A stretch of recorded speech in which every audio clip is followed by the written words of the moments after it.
अपनी प्राणों प्यारी से कह रहा है कि देख तेरे चौबारे में बिजली ना है तू लुक्का जो रे लुक्का, और यूं लुक्का मोए बुरो लगे या नहीं यदि सरकार ने बिजली बनवा दिया तो बिजली लगवा ले।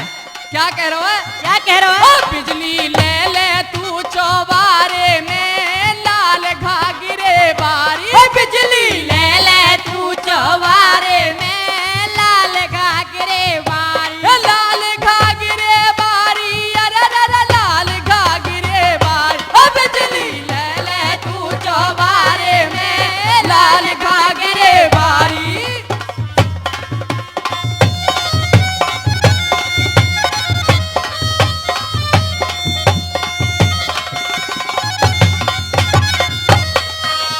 गवर्नमेंट की करूं बढ़ाई, गवर्नमेंट की करूं बढ़ाई, गवर्नमेंट की करूं बढ़ाई, बिजली कहाँ ते मंगवाई, कहाँ ते मंगवाई, यूं बिजली कहाँ ते मंगवाई, यूं बिजली कहाँ ते मंगवाई, अरे रच दई चौरे पारे में लाल